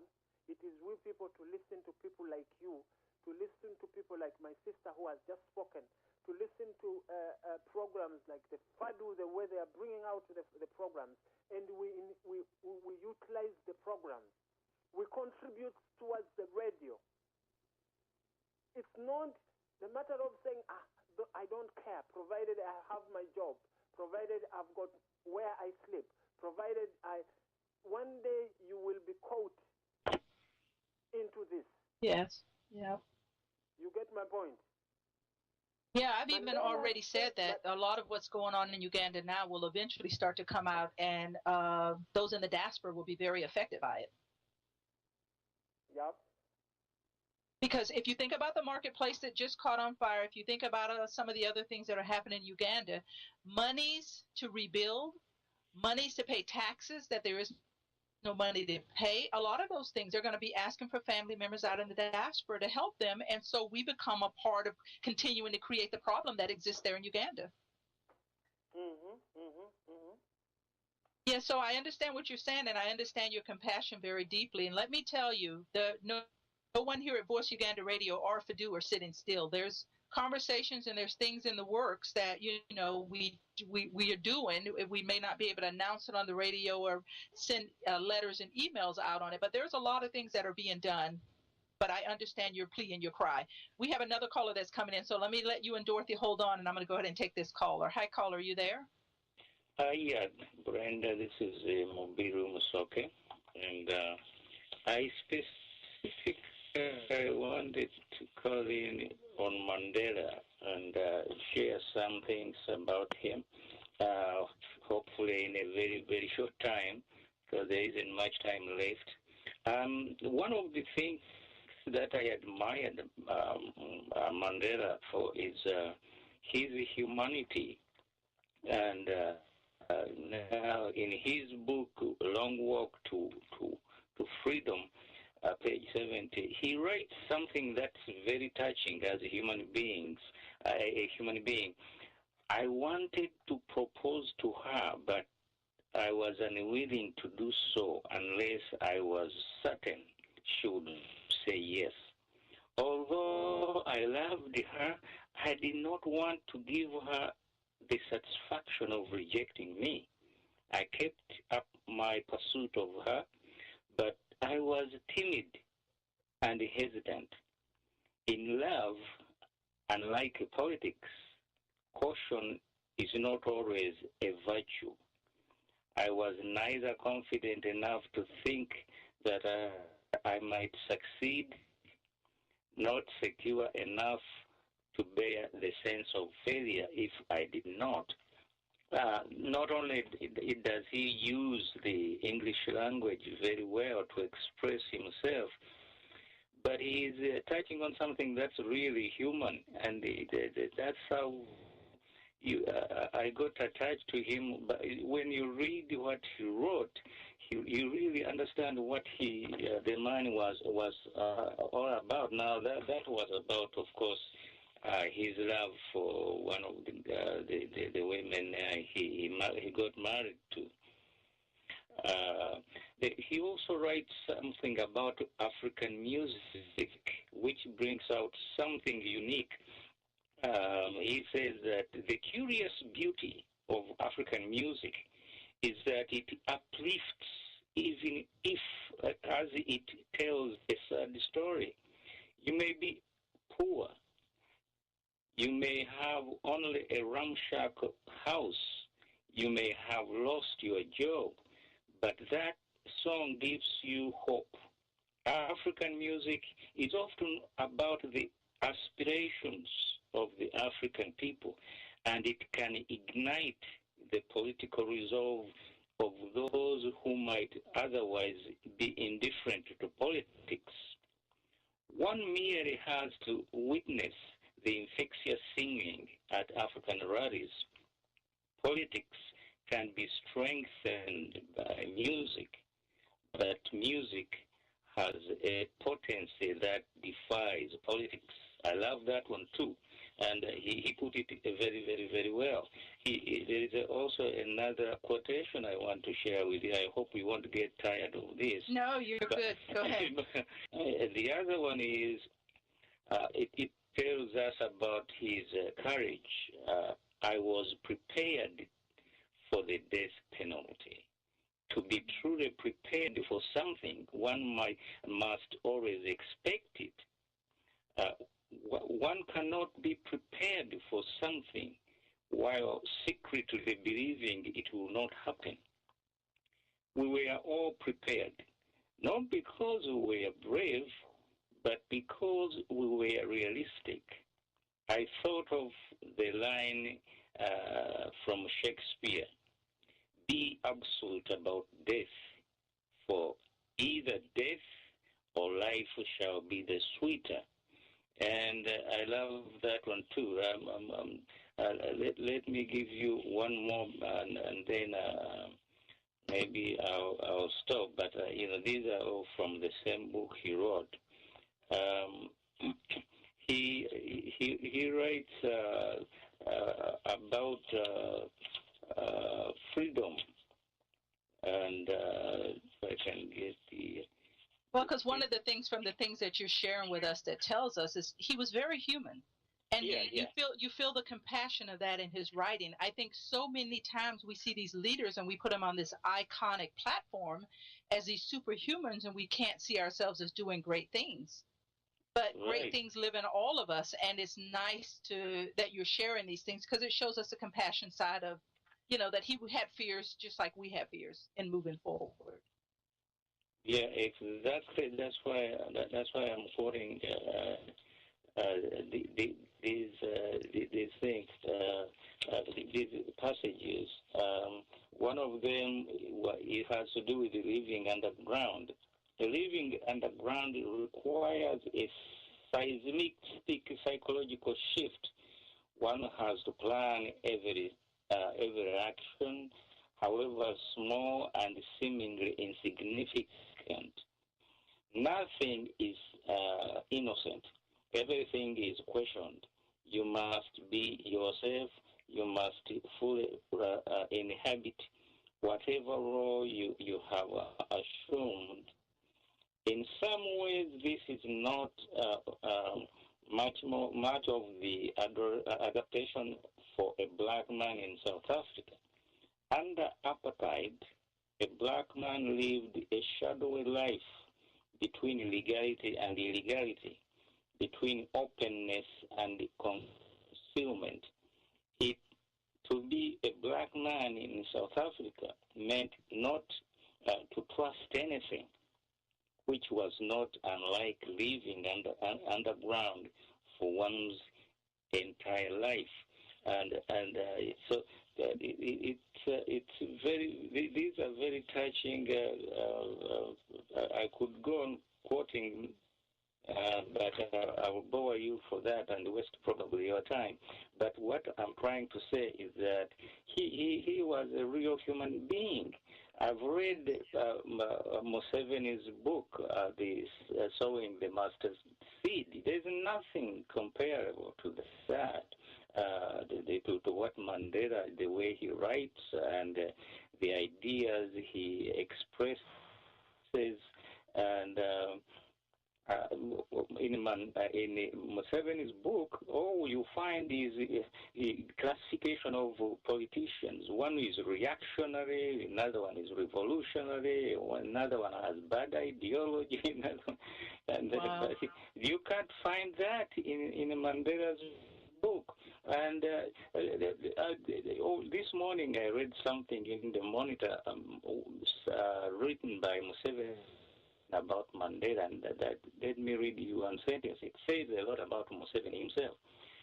He says that Mzee Mandela, along with his colleagues, Albert Ruturi, Walter Sisulu, Govan Mbeki, Oliver Tambo, extra, gave almost all their adult lives to the struggle for freedom of South Africa and its people. Now, he is supposed to appreciate Mandela's life, but he also brings in all these other people, Mzee Mandela, along with his colleagues. In other words, for me, it shows his meanness, that he's a mean man. Museveni, he does not want to acknowledge or accept that Mandela was great. He wants to diminish his greatness by putting him together with all the other guys. That well, he wasn't all that great because he worked with so and so. To me, that is a small window into Museveni's mind. He's a very mean person because, and his meanness is, you can find it in his political behavior in Uganda. What he's doing to Rugwago and the Besigye and all the others is exactly what the apartheid government in South Africa did to opponents. So there is no difference. Well, it's why the exact deprive same. somebody of his freedom? Yeah, this is a guy who's very mean, who is vindictive, and who cannot accept that another person can be better than him. So, well, I think it might. I've said enough. All I wanted to express to you is that Mandela was unique. Not only in his politics, he was unique, even in his humanity towards other people. I mean, and we appreciate that so much. Thank you for sharing that side of him, because I think sometimes people forget that. We have another call, so if you want to hang on, you can. But let me go ahead and take this other call that's coming in. Go ahead, caller. Are you there? So other people can call. Yeah. Okay. Thank you so much, Professor. Caller, you're there. Go ahead. Hello, caller. Are you there? Caller, are you there? Well, we have a call that came in, but I'm having a hard time hearing them. Dorothy, go ahead and make a comment to the professor and whatever he was saying there. Our caller will probably come back in since we're down to our last 10 minutes here. Go ahead. Okay, Ms. Branda, thank you very much for another opportunity also. I just love it when Professor Mbizo comes in and, he just really opens our eyes so wide that we can see. We can see the personality. I know. And I think our caller's coming back. Let me see if I can pick him up and I'll come back to you. Caller, Are you there? Yes, I'm here. Can you hear me now? Yeah, go ahead, caller. Yes, my question today, I'm calling, I want to ask the Ugandan people. Museveni has been in power for over 27 years, and he's still calling his movement resistance.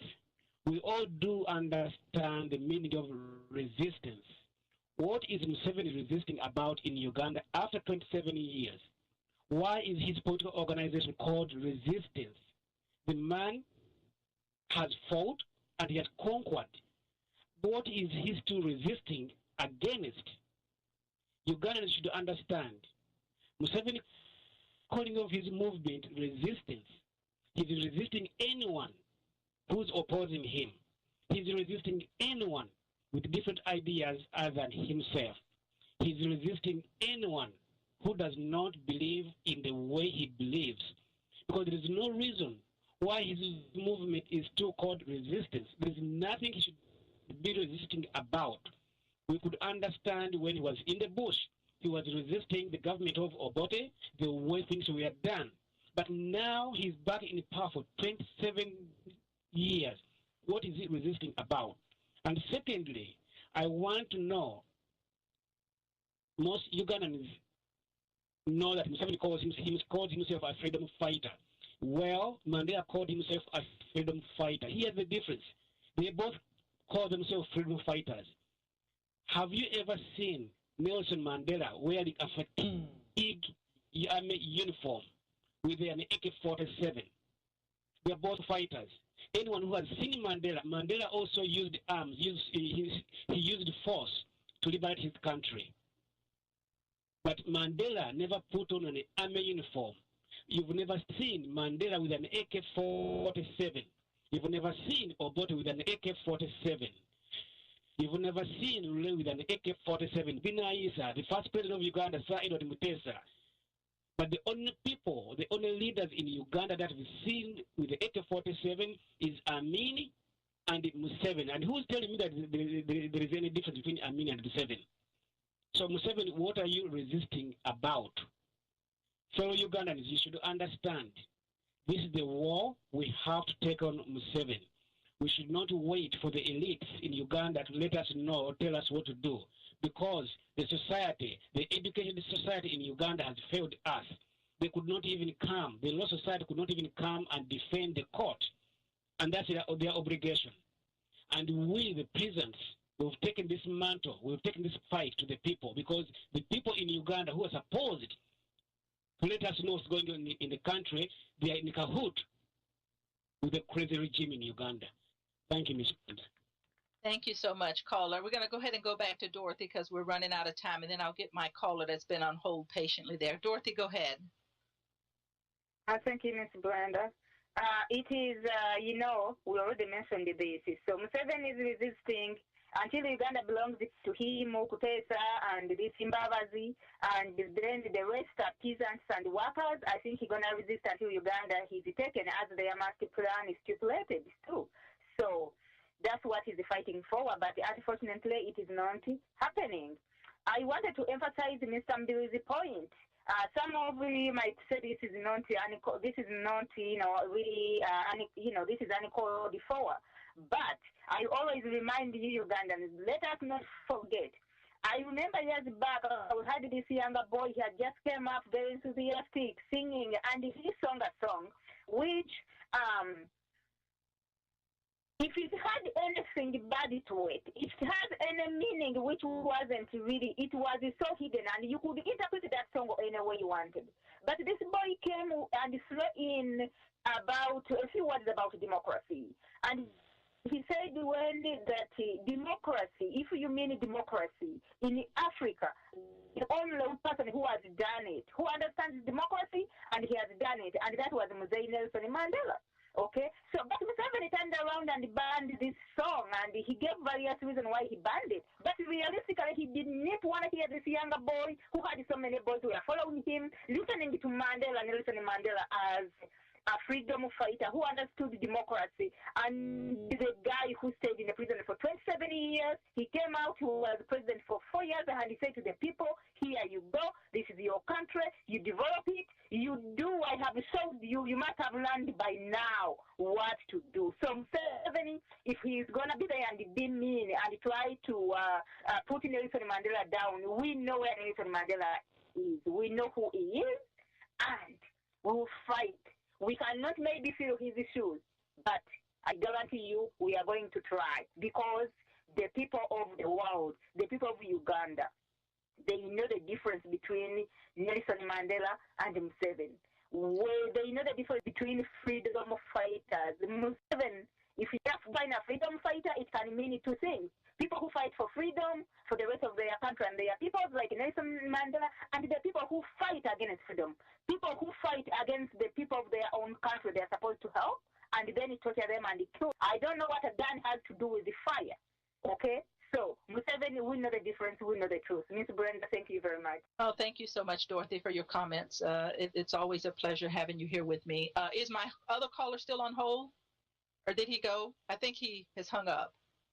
But anyway, to feed in a little bit about what Dorothy was just sharing there, one of the interesting things between when you compare Nelson Mandela to the sitting president in Uganda right now, the people who jailed him, the people who tortured him, the people who made his life miserable, he came out wanting to connect with those people, not destroy those people.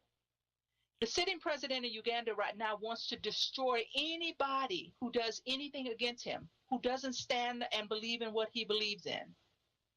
And I don't think that's what a true leader does. I think Mandela showed us what a true leader is and what a true leader does. We all have enemies in life, and we have people who are not on our side for us getting to the level or getting to the goals in which we want to obtain in life. But that doesn't mean that if we do get to that goal and we obtain those things, that now we no longer need those people, and so we destroy them all. A great example of that, one would have to look at Barack Obama, the president here in the United States of America. He has a lot of people that are not for him, that hate him, that would love to see him not accomplish anything, that would love to see him fail. But he does not go back treating them in that same manner. He treats them with loyalty. He treats them with respect. He understands their positions in life. That's what makes great leaders. That's why Obama is where he is, and that's where Nelson Mandela is where he was. The other thing the professor said so beautifully when he was sharing the human side of Nelson Mandela is exactly that. Sometimes we look at these people and put them in a superhuman category, but he talked about his compassion for people as well as how this would destroy him or how he would feel if for some reason something did or didn't go his way. Not meaning within the government, just meaning in everyday life. But yet he was still willing to take those chances, and we know he was because he eventually proposed to his wife and she married him. But he shows us how we can't be afraid and paralyzed in life, that we got to move forward. We pray about it, we deal with it within ourselves, and then we move forward to do what needs to be done.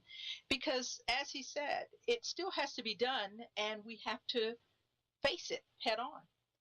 And he said that very pointedly in a lot of things that he said. His cause was one in which he was willing to die for. And the professor just shared very compassionately about the fact that he had to come to the realization that that may possibly happen and that he couldn't sugarcoat it, that it may or may not happen. He had to realize it for the realization of his life and what was going on and what was taking place. Dorothy, I'll give you a couple of minutes here to go ahead and close out, and then I'm going to close out the show for the day. Is there anything you wanted to say in closing? The only thing I wanted to say is I will not forget to take we need to remind ourselves, how do we get where we are? How do we get out of this mess? Because when people make plans and they have their agenda, they mean it to fulfill them. So the question to us, how do we get where we are? How do we start that longer journey home? As Nelson Mandela walked it for 27 years. Here's my appeal to you, Ugandans, whenever you are. Voice of Uganda Radio and FADU. What these people are all about is love, love, love for Uganda. So please, if you are on the radio right now and you are listening, we are appealing, we are requesting. We need a satellite radio. You all know this. Information is power. You all know our people don't know what is going on in Uganda. We need to inform our people what is happening. Yesterday, we had a fabulous program about land grabbing in Uganda, how these things are done. People of Uganda, they would like to know. Kampala city has been shared. People share the Kampala land amongst themselves. People would like to know who is taking what part, who is where. When the time comes, when we are dealing with the Truth Commission, we need to know. People need to know who is occupying what part of land, how do they get it. So we need a satellite radio, but we can't do this without you. We need your help. Please go and click on the donation button. We need everybody's help. And please, we need you involved in these things. We need everybody's ideas. We need you to participate in every single way possible. And also, as my brother, he was saying from United Kingdom, we will use every weapon.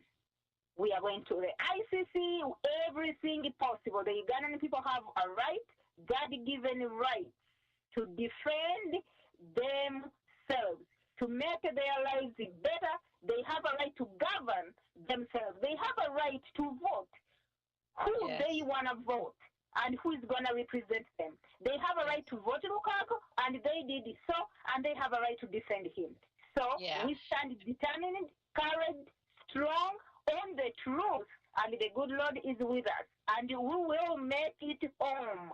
This is not joke, and we are going. Thank you very much, Ms. Brenda. Thank you, and thank you so much, and thank you all for listening to Voice of Uganda Radio this morning and to Freedom at Hand and all the comments and everything that were made. Please remember, it's a donating weekend, so go out there and give your donations. And let me just say this in closing. Don't ever think that we're not standing on the side of the law and standing on the side of the Ugandan people. There may be a lot of things we don't get to talk about on the radio, and we don't talk about them on purpose, but we are moving forward for the Ugandan people. God bless you all. Have a great, great Sunday. Thank you so much for tuning in for